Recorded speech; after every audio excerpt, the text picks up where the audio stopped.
Check, 1, 2, 1, 2. Yes, you love me and I love you. Putting on for my people, the love for heroes, building community. Can you hear me now? Oh, can you hear me now? Can you hear me now? Oh, can you hear me now? Can you hear me now? Can you hear me now? Can you hear me now? Hear me now. Hello, and welcome back to another episode of Can You Hear Me Now with Gone Mad Presents. I am your host, Lady Madelyn Patterson, with my beautiful Oh my gosh. co-host, Miss Vicki Merriwether. We are so happy to have you guys here today, and we have Mr. Bryan, who came back. We're going to be talking about wealth, We're going to talk about money. generational money. wealth, how to build it, how to start that whole process. The whole Because, process. you know, sometimes we say, I ain't got no money. I'm not speaking that. We're going to stop speaking what we don't have. My father is rich with houses and lands. Okay, let me just get off it. Yeah, because we probably going to do a little anyway, but Yes, but welcome back. Thank you. Welcome back. Thank you. So we were talking a little bit before this show, and what is, like, just when we talk about generational wealth, what is that definition?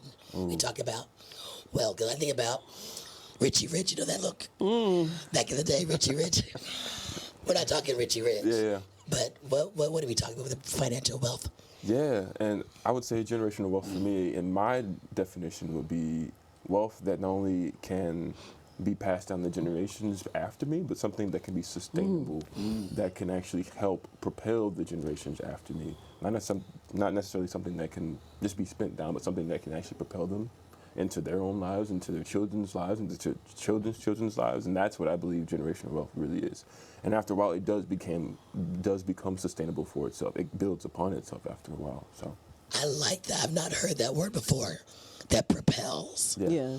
You know, and because something just jumped in my head when you were talking.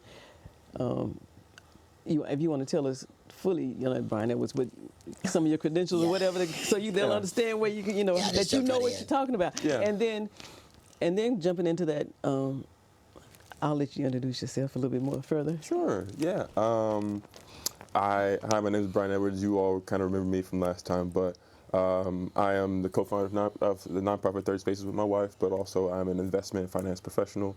I started my career in commercial credit, underwriting loans for large and small corporations, then got into investment management, managing both wealth management, so like think of rich families, high net worth individuals, and then also institutions like endowments and foundations. So I manage both of those types of clients and their money with other portfolio managers, and now I work in venture capital as well, investing in small startups for tech companies and things like that. So I've covered the entire spectrum of finance a little bit, and so this is what I like to do. This is what I love to do. So Love it. Yeah, we like that you do it too. we get to understand some things today about some things. Yeah. You know, because you were talking about that how we pass down things. Would you say it starts with, and we did kind of touch on it a little bit prior to the show, it starts with the mindset and how we educate our families and our children about money? Or Yeah, 100%. I think it's a mindset shift, and I think a lot of people who grow up in a maybe an impoverished situation, or maybe you just were middle class, didn't have a lot of extra expendable money, so you kind of grew up with slightly scarcity mindset, and so it requires you to shift your mindset to like things that are actually possible, to use that money in a way that actually, like I said, propel you in your lifestyle right now, and hopefully your kids' lifestyle, and help you grow in that way. And so it's a shift of using money as a tool versus just saving it and hoarding it under your mattress or in the bank or whatever else. So, yeah. You know, as you were talking, I was thinking the how you grow up and your parents' relationship with money, your relationship with, if you're always hearing, I ain't got no money, Yeah. I gotta wait till next check, we ain't got nothing. Yeah. That Yeah. you know, that does something to your mindset. It does. So when you do get it, you either hoard it, or you spend it, splurge it because I may not get it again. Yeah. So what do you do? What are some steps to kind of change that thought process? You know? Yeah. Number one, go talk to a banker. Get your actual checking and a savings account. You need a checking and a savings account to number one, but then also start reading about it, getting more educated about what it is to sustain the lifestyle that you want to build. Number one, a rich life can be whatever it is for you and your family. It doesn't have to be necessarily that you have a bunch of wealth. You can have a richness that you use for money as a tool to send you on trips or to pay for your kids' education if you want to go to a different school.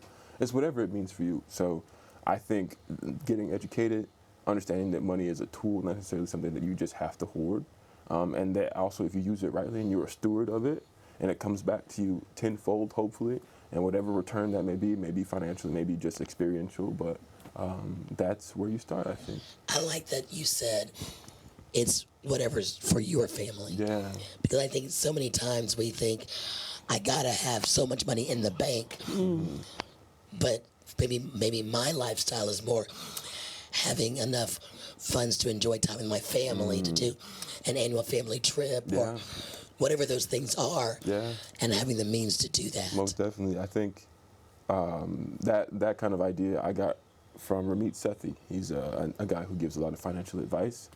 He's not like an advisor per se, but he kind of is a life coach or a life advisor about how to use your money to build the life that you want. And he calls this kind of framework of your rich life. So whatever that means for you. I like that. I like that too. And so yeah, you should have a baseline just to cover your safety net. But like outside of that, you don't have to. Your rich life is whatever it means for you. I think. Your rich life. I like that. Yeah. I really like that because even you can have all the wealth and the money in the world and be miserable. Most definitely. And not have that rich life, that enjoyment, that fulfillment. Yes. But then to your point, using money as a tool to enable you to enjoy the life that you have and also propel you and your future generations as well. Yeah. So when you say wealth or you say money, and I one of the things that came up for me in my head is actual physical money, the dollar bill, the gold, whatever, and resources. Because if I have resources, I'm still gonna be able to do certain things. Yeah. Right. You know, if I have the resources to go get food, then I have resources. Yeah. But it equals money. Yeah. That I may not see. Yeah. And I think that's another conversation, right? Because people who come from a lower income background, you may start getting more money, but you don't have the opportunities or the resources to really take advantage of it or to help you grow and get more of that. And so you can actually spread that in your community, right? Our community necessarily doesn't have the resources all the time. You may have the money, but not the resources or the opportunities. So like, it's hand in hand a little bit. If you have more resources, you can always find money or you can find sustenance, right? I like that you say that. Say that. So if I have resources, I can always find money. Yeah. And that's a big thing because like the resources could be education, it could be connections, it could be knowing the right people who can put you in the right position to get a job or to help you with an investment opportunity or the right friend you could trust to go on this venture together, right? And so it's about having those type of resources, and then you can make the money. Garden. Yeah. Food. I'm just talking there. Yeah, seriously. Well, because I don't know. I think I wasn't sure if it's in Atlanta or not, but a group of individuals came together, and they did that community garden, and they're using that to not just help their community, but sustain their households too. Yeah. So that's an investment. That's an investment into yourself and your community. Yeah. It's a resource too. So right there's a way to take my little $10, $20, whatever I get, invest it into that communal activity, and then reap the benefits from that. And they also even have it where they go to the farmer's market, and then it goes back into the community. I just thought that was really interesting for like, is that another idea or I guess a strategy for wealth management and then also generational ongoing? I think so. I think in that way, it's like a community wealth building activity, right? Like hopefully that garden or that community lives on in perpetuity. and so that our children's children can reap the benefits of that garden or that community, right? Whether it be from nutrition, so like you don't have to go to the supermarket to buy groceries anymore. You can rely on actually organic and fresh produce to actually live your life, and that actually builds a more wealthy health life, right? And that there's a bunch of different ways you can kind of cut wealth, but you have physical wealth, you have mental wealth, you have actual financial wealth, but that's just one aspect of it for sure. I like that. But it's passing down information too. Yes. And it's to me, because back in the day we thrived. That's how we ate off the garden, right? Yeah. Off the land. And our parents, my grandparents, they had hogs, they had cows, they had gardens. Yeah. And because we grew out of that, because status, we grew out of that. We don't maintain that kind of information in our minds because we can go to the grocery store now. It's all about convenience, right? It's about convenience. But we we've trade lost that. information that is a resource builder and probably one we need to kind of go back to. Yeah. Yeah. He just said we traded. We traded. We traded that convenience for that wealth body, Yeah. wealth mind, because the foods that we're putting in our, wow. We did. And even in that convenience, I'm paying even more at the grocery store. Yeah. At the grocery store, and then potentially later down the line with maybe health complications because of the type of foods we eat at the supermarket. Because not everything is great unless you buy totally organic, and then it's still questionable for certain things. Yeah. And So in coming back to it is changing the mindset and how we have conversations around wealth. yeah. And when we start that in your experiences, where do you start that conversation with an individual? To first build wealth, I think the first thing to do is take a look at where you actually spend and where the inflows and outflows of your money. If you want to talk about financial wealth, like where does your money actually go? Okay, let me ask you this. Yeah. Because, people these days don't use checkbooks. No. We swipe. So how would one go about looking at what they spend? There's a lot of free apps nowadays. Number one, there's an app called Copilot. There's a bunch of different apps that you can use. You can link your bank accounts there. They're not going to take your information. It's safe. They are basically a mirroring of your debit or your checking account. And like it feels dangerous, but really it's more so it aggregates everything for you. So you can see from credit card spending to outflows from your checking account, so that you can actually see where the money's going and where it's coming in at. Yeah, because you know what I just realized.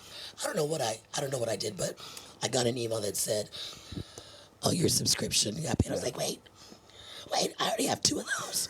Yeah, And I had to go back through and say, wait a minute. Yeah. I had to delete. I have so many of the same subscriptions. $20 here, $30 here, $5 here every month. It adds up too. And I was It like, does add up. I was like, delete. Yeah. I don't need that. But you're right. For convenience, we signed up, then you forget about it. Yeah. And now since I don't do that ledger, my checkbook anymore, it's a different way I have to look at my budget. But that's an interesting thing for people that never thought about a budget. Yeah. Well, and I say dangerous for me because if I do it, and I think I should, and I do have one that tracks it, I just don't pay attention to it because what it's going to cause me to do is going to have to say down, okay, I'm going to have to spend a day trying to navigate change and all of it. And it's a good thing that I would. I'm not saying because I should. I'm not saying I really should. But it's going to make me work. And that's the crazy more stuff. effort. It is some effort that I need to put into it, and I really do. Confession time, I really do. Amen. Because we need to pay attention to where those dollars go. And I mean, it could be $1 or $2 to $5. They do add up. Yeah. And I could be taking that $2 at $5 and putting it into something else, into an investment. Yes, exactly. And that can even start with like the idea of zero-sum budgeting, where like you account for every dollar. Every dollar that you have in your bank account or like your check, right, on a bi-weekly basis, you put that aside, whether it be for your mortgage, your rent, insurance, car loan, whatever it is, you account for every dollar that you have coming in. That's I've done it, and I have still do to. it a little bit. It's effort. That's a lot of effort. It's a lot of effort. You get into a routine, though, you get used to it. Yeah, you get used to it, but it's still effort. You know, most definitely. when I didn't have a lot, my mother used to say, "Girl, you can balance your book down to a 0 penny." I said, "I sure can," Yeah. and I could. Yeah. But then, you know, the busier I got, the less time I put into it. Yeah. But it makes sense because you know what you're spending and you know what you're wasting as well. Exactly, and then you can prioritize what's actually worth it versus not. And so then that brings us full circle to where I ain't got no money to save. I ain't got no money to invest. But if I really look at my spending, my little $5 here, $10 here, does that really do anything for me? It does. You'll How find so? $100 to save. You'll find $200 to save because you're spending $40 to $50 a month at Starbucks if you're really a coffee lover, Right. or you're spending on a new purse, or you're spending on for a guy, right? Maybe you like to get a fresh haircut every week.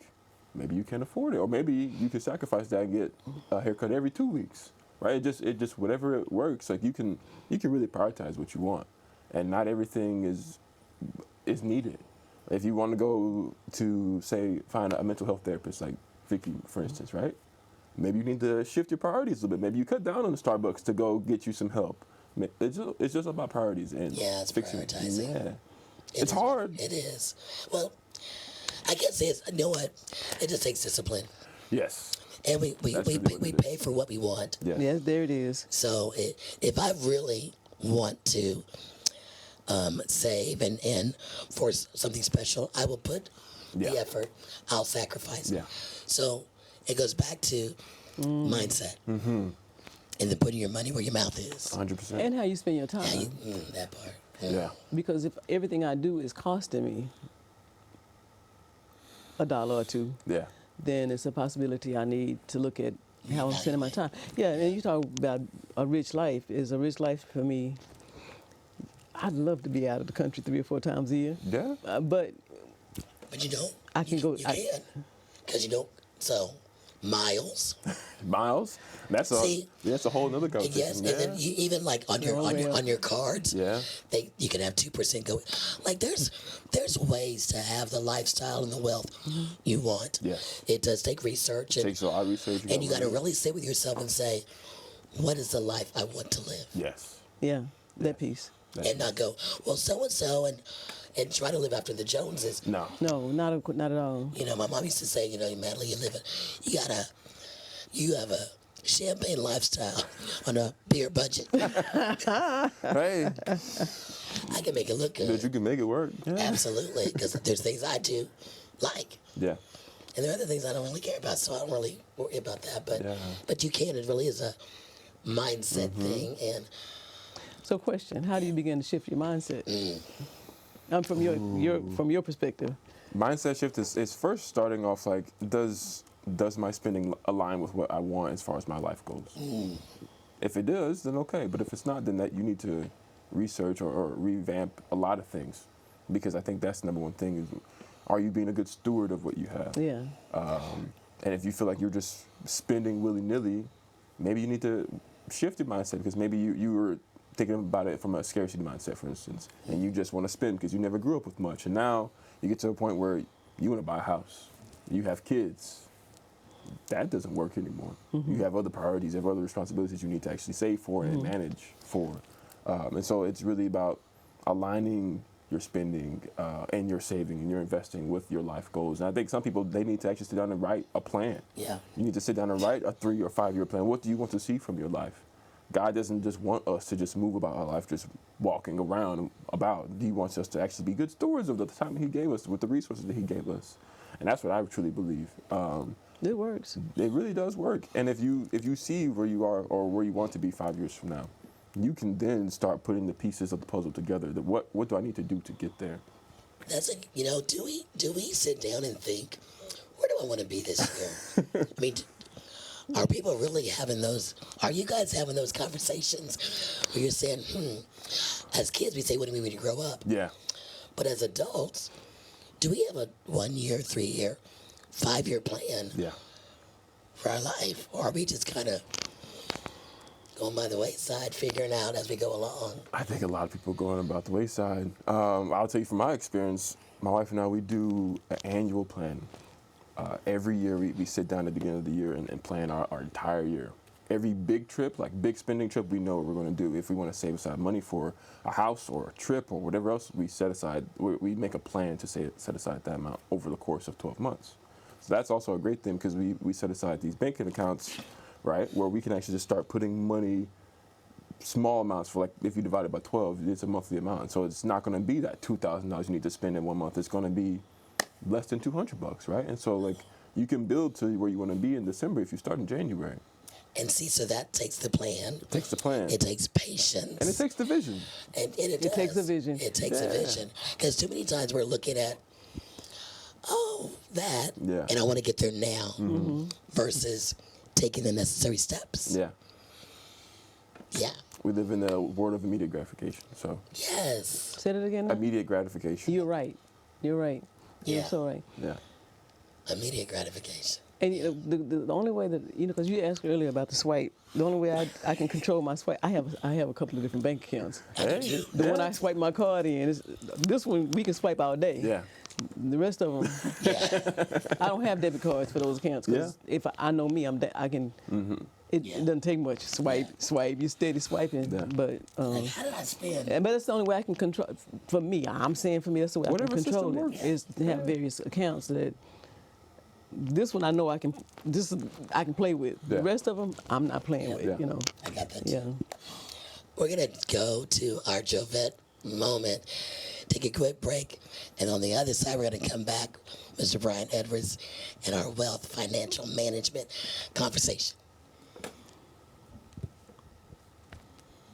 Good day, good Have people. practical What's up? I hope you're practical living ways your that best we can life, start. living Yeah. Less life, being the best you can be, doing the best you can do, and not selling yourself short.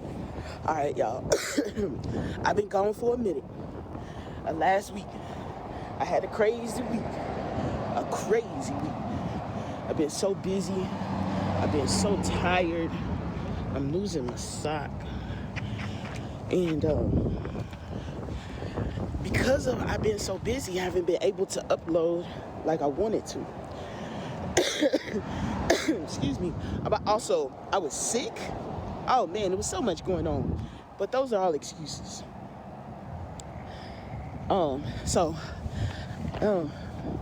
But let's go ahead and talk about how I have walked through this and really been pushing through.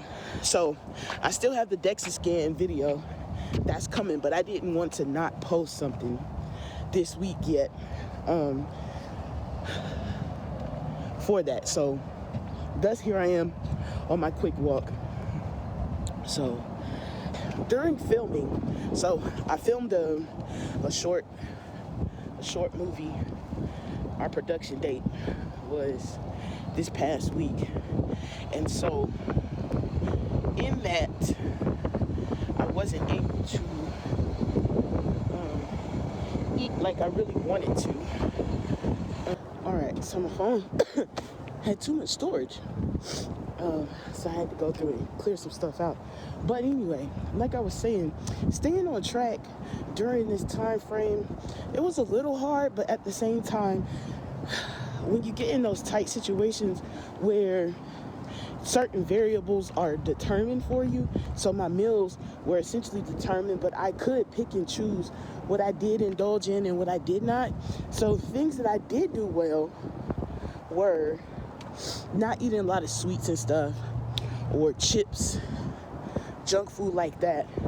So therefore, when I did eat, it wasn't as great of an impact because I couldn't really gauge the food that I was ingesting, you know, between the chicken wings, loaded baked potatoes, whatever else we had. Oh, breakfast tacos. So in that respect, I did really well and was able to do that. So when you have those weeks that are off and not as customary, or you have to pick and choose, listen to your body. And I was very intentional about making sure that I did listen to my body and not slip into overeating too much because I know that I can easily do that, and really listening. So my thing to you is really listen to your body, and it's okay if you don't finish. You know, I have to tell myself that it's okay. So like, for instance, last night I had a sandwich from Jersey Mike's, and on that sandwich from Jersey Mike's, I got a regular. Now I know I should have gotten a meanie because I couldn't handle the regular. I was like out of there. And so really pay attention and listen to your body and how it's changing as you go through this process. So I am going to post the meal plan for this week today after this video, so y'all get that. And the DEXA scan is still coming with all of that. Now, some other life updates real quick. My mother was like, hey, Javette, did you, when did you buy those pants? I said, these are the last pants I bought. And she said, oh, okay. I said, what was wrong? She said, you lost some inches. I said, I lost some inches? Oh God. Oh God. So, stick with it, stay into it. And changes will occur. Stick to it. Pray to God, listen to your body. Don't push yourself too far. So, yeah, let's go. Peace out, one love. Jesus Christ. Remember that. Let's get on, stay on, be up. All right.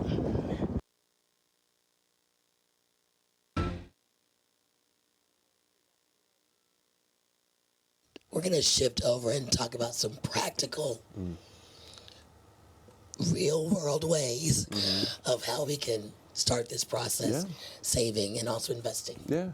Number one, I would say build a small emergency savings account or a buffer, right? For instance, like, I think a number one goal for everyone should be anywhere from $500 to $1,000 over the course. If you needed a year to do it, whatever. But having that buffer, that will cover any medical emergency, or at least to start that medical emergency. You know, cover a car expense. I'll cover an emergency spend on clothes or whatever it is. Like, so you don't have to dig into your actual paycheck, right? So that you can actually have money still set aside that you won't have to actually like rush or spend willy-nilly, sadly, right? Having that buffer is the number one way. And then obviously we can start building foundational steps when it comes to investing and saving aside even more money for different things and using it as a tool again. But that's a great way to start. It's just getting that emergency savings buffer. I think that'll help a lot of people.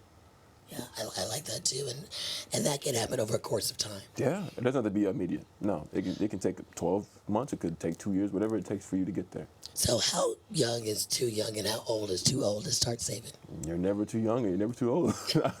I would say that most definitely. Like, savings is one of the most fundamental parts of building wealth, just to start, because when you start looking at people who are actually wealthy, they don't have to worry about savings anymore. Their money makes money for them, but they had to start by saving money to then be able to put other things away for other things, to start investing, to start building businesses, to do whatever they want to do, right? But you have to have some type of buffer to fall back on, especially for us coming from an environment where we may not be able to have all that money to just spend however we want. We have to be a little bit more systematic about how we go through things. So like under my, I'm not going to say where it's located because my child might be watching.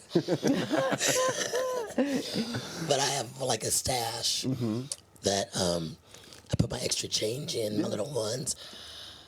Yeah, that thing is heavy. Yeah. Over the course of a year, you'll be surprised how much you could save It's been there aside. for a couple of years now. It's almost. Wow. Yeah. I don't even get change anymore because we swipe so much. Yeah, I don't spend with cash anymore. Anytime I get cash, I throw it in there. I just do it because you never know You never know. when you might need some cash. But and that's new for me is taking cash out of the bank so that I can put it aside because it's crazy that that's the way I was raised.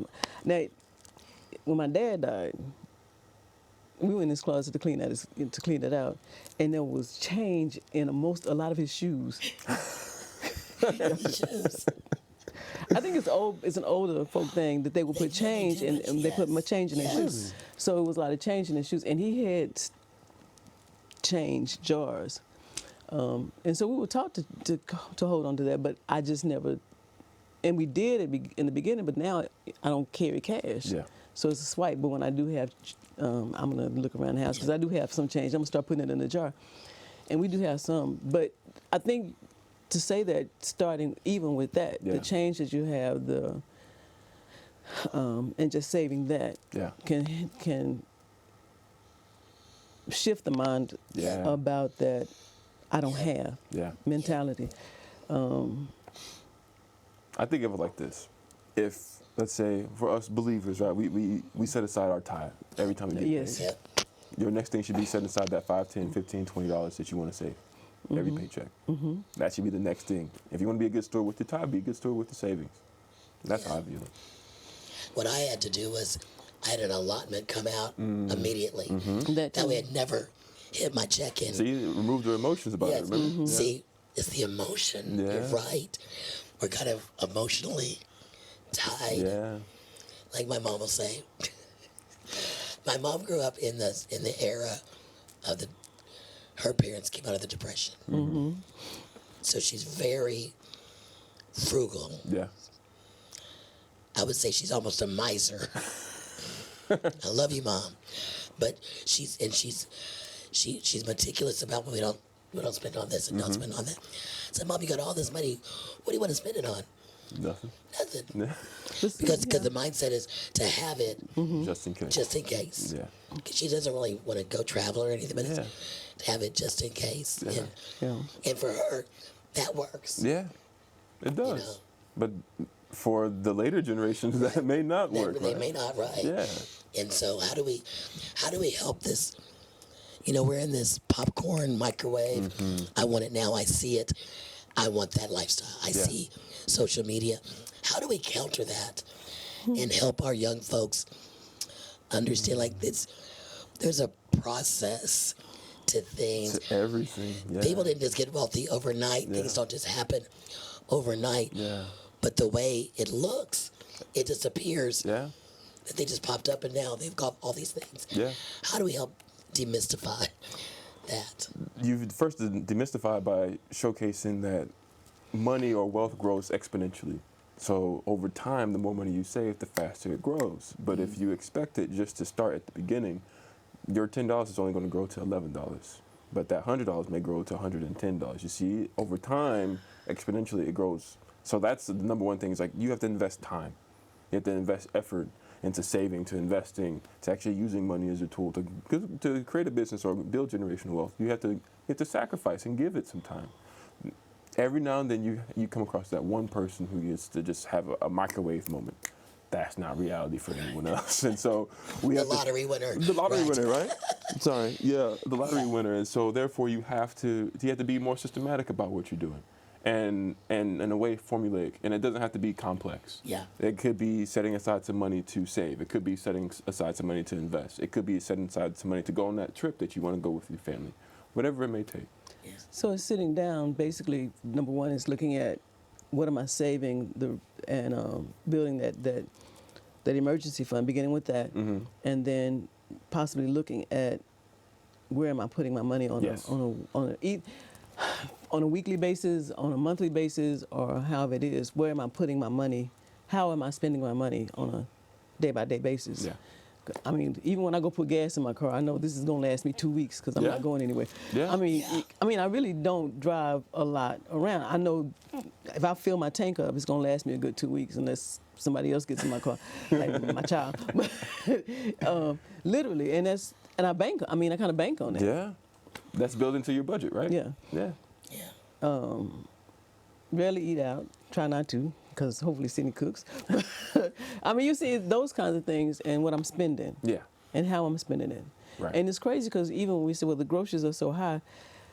Now, back in the day when I was married, I could take a whole cabbage and that bad boy would last me I cut it like this. 'Cause we eat that for a week and then maybe tomatoes in there one week, Yeah. one day. But how you it's even down to how you cooking and how you your grocery bill, how you spending your money at the grocery store. I had to help my youngest.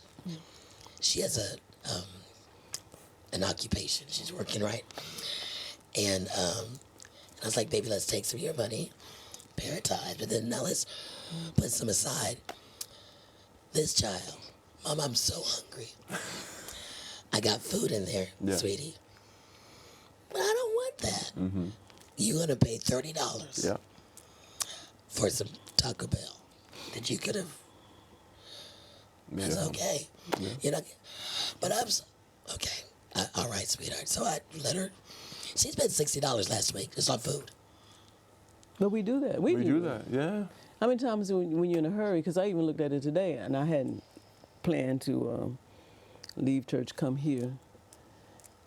What I could have done is went home and grabbed the snack that was at the house instead of stop at the store and get the Coke that I don't need because we already had a lesson on drinking Cokes and the pretzels that I grabbed. I mean, literally just planning. It's like you said earlier, it's planning. Yeah. Yes, and I'm really trying to model that behavior because of convenience. I would go to Instacart. Convenience, go to DoorDash, all that. DoorDash. But that's all that extra money that because of convenience I chose to do that. Yeah. Where that could be one thing I can say, Madelyn, get up early. Yeah. Go to the grocery store. And it's funny when I go to the grocery store, I don't get as much as I do when I'm on that Instacart. Oh, yeah? Click, click, click, click, click.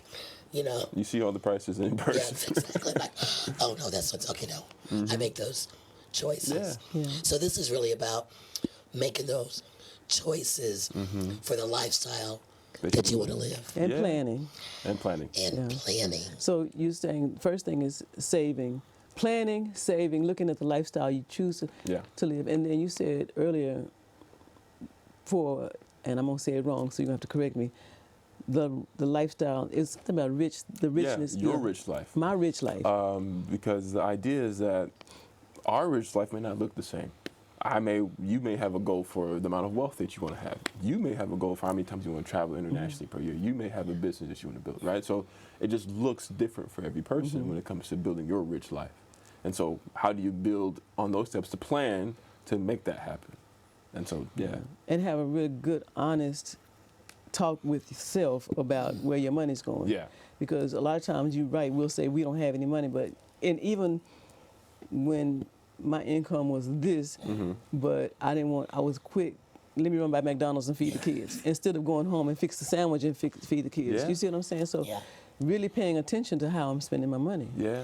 And we've got to get out of that comparison. Keep up with the Joneses. Keep it up with the Joneses. Yeah. It's more difficult now because it's in your social media, in your face. And then there's also the fear factor. With all the stuff going on, I gotta buy this, gotta buy this, gotta buy this to be prepared. Excuse me. Whereas some of that, I just need to tuck it away. Yeah. Versus spending. Yeah. And I would say, think of it this way, like at the very most, 50% of your paycheck probably should be on spending on a bi-weekly basis. Then you are able to actually allocate to savings and allocate to investing eventually so you can start building generational wealth. Now, you may not be at the place where you can actually save and spend that much. So maybe you may only be able to invest or save 30% or 20%. But as you grow, as you get larger, and hopefully in your career or whatever you're doing, you can then bring that allocation back to where you can actually start seeing at the end of December, I actually saved $10,000. How did I do that? Because I started in January and I had enough forethought to actually plan and put that money away and save or invest. Yes, it's like we have to, live within our means. Yes, live within your means is number one. And if I found that I'm currently not living within my means, then I have to have my mindset said, you know what? Even though I'm doing without. Yeah. I'm making a conscious choice because I want something in the future. Yeah. Yeah. So it's because the other thing we think, what are they gonna say? I used to have this. I used to have that, and we worry about what others think. Yeah. Yeah. Yeah. Yeah. I think, and then so savings. What do you tell people who how do people start when they are making minimum wage, literally, and that's what they're living on, and they literally are living from Paycheck to paycheck. It's a lot of people like that. It is. Yeah. And you may be able to speak on that a little bit more, but you're right. We comparison, and if I can get food stamps, I'm gonna go get food stamps. I'm just, I mean, that's just the reality. There's so many resources, and now you gotta, again, patience is a wonderful thing when you have to sit in lines and wait for things to happen because you have to fill out all these applications. But instead of saying what I can't do, and then tell me what you can do, and what are the resources available to you to do. And again, don't drive, for convenience sake, go through McDonald's and feed your kids instead of going home and saying, let's eat this or do these things. Or plan ahead, which I have to remember to plan ahead of time. Make a sandwich, make whatever. We used to do that back in the day. We did. Before we had microwaves. I remember Mom packing lunches, packing stuff. Yeah, we did. And we'd have like stuff and disclaimer, most people would think, I'm blessed, truly blessed, but I raised 3 kids, and don't think that. And one time, the check was very small, and so I had to do what I needed to do. Resources are a wonderful thing. And take advantage of them. Yes, sir. But don't use them to stay on them. And that's a lot of our problem. We use them like an entitlement instead of saying, I'm going to use this in order to pull myself away from this or to get in a place with people or communities that can help me move myself out of these places, because it can be done. It's talking to the right people. And also and not letting my pride get in the way. And then along with that same thing, starting small, if I have, partnering with somebody, hey, I'll get this week, and then you get that next week, or buy in bulk and split. I mean, there's a lot of little practical things, like I've got a Costco card. Hey, two families can go to.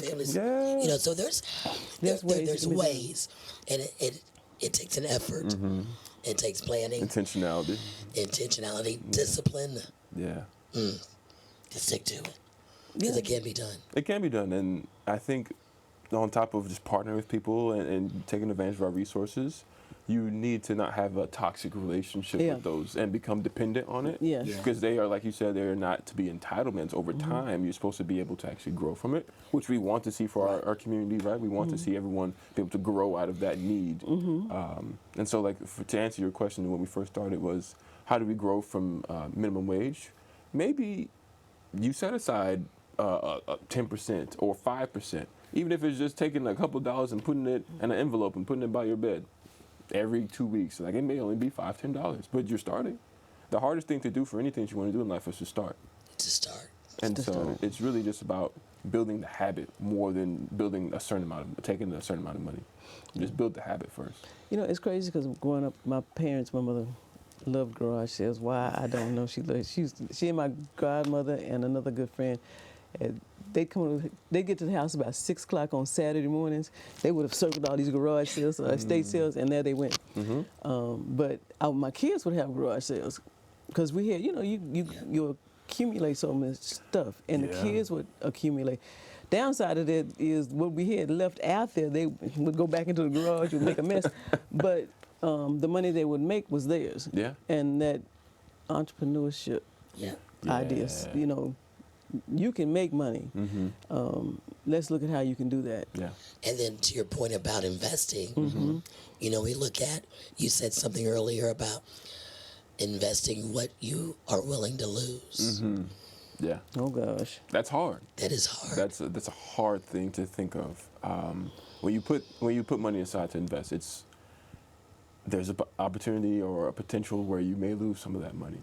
But on the flip side, the opportunity to make more money on that should be more enticing at the end of the day. But it's another. We go back to the first conversation we had, is about mindset shift. Mindset shift. And not focusing on the opportunity to lose money, but the opportunity to gain more from what you're investing in. And so that is really where it changes and really causes us to shift our focus.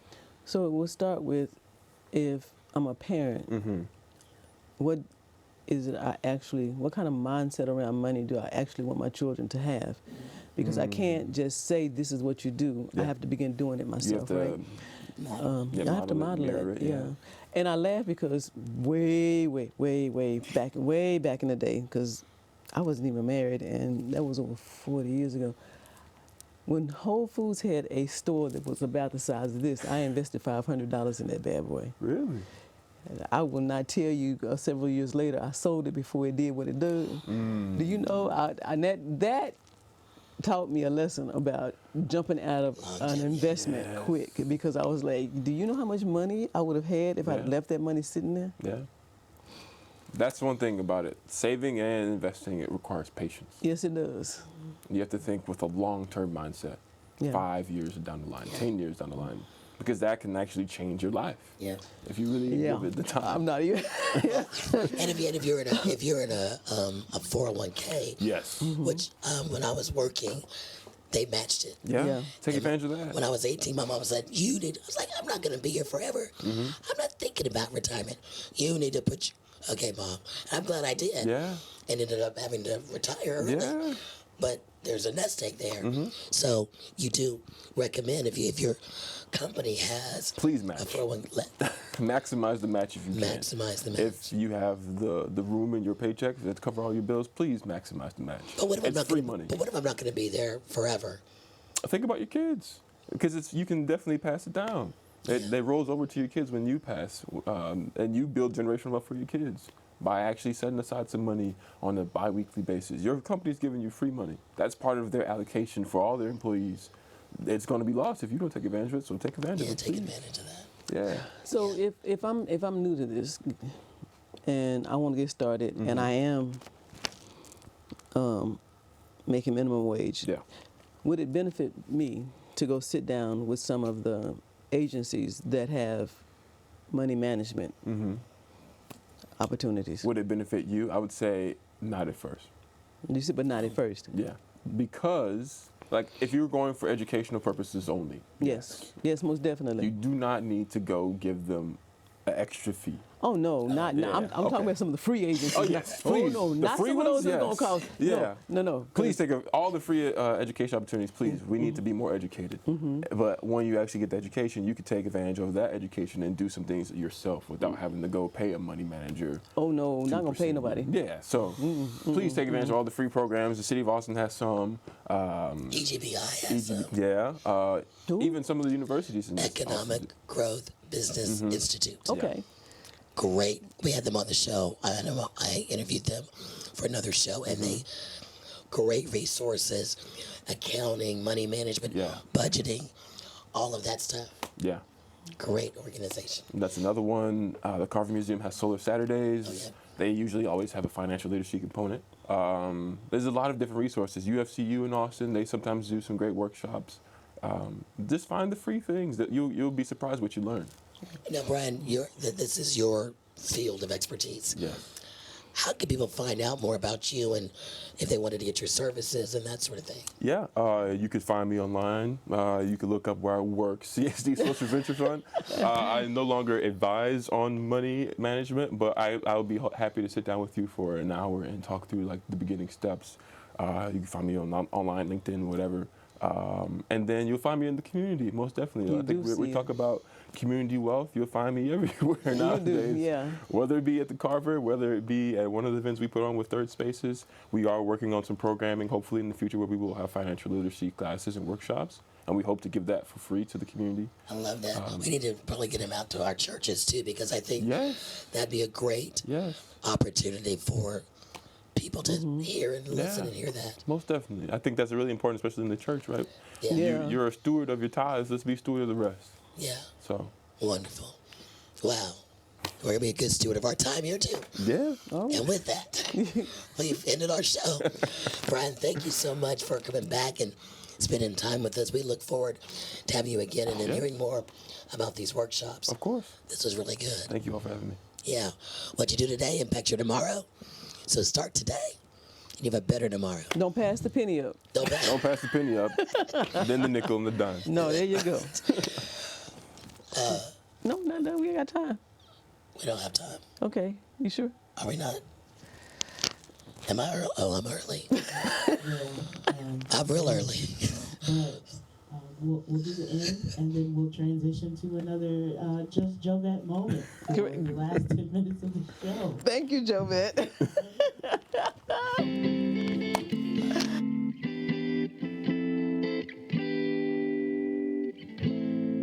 Ooh,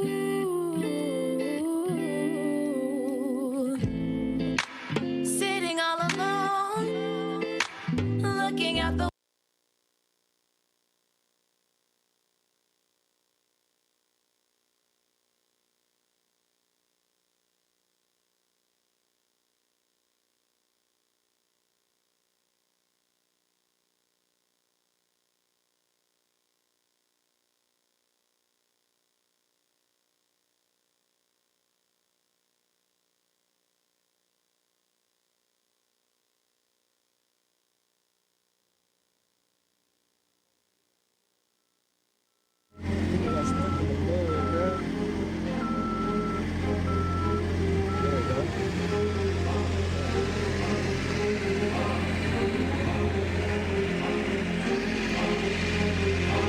Good day, good people. What's up?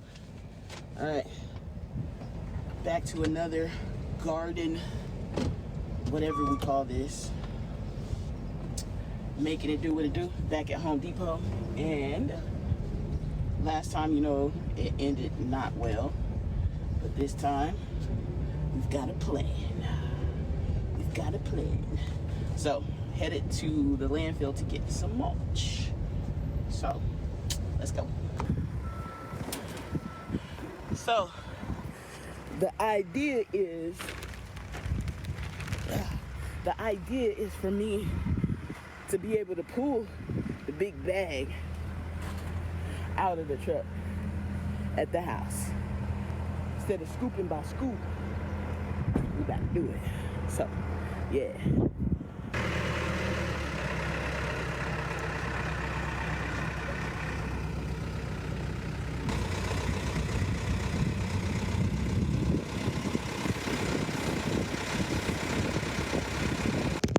Future Jovette here, and yes, my hair is looking crazy because I'm about to get it done. Judge your mama, not me, okay?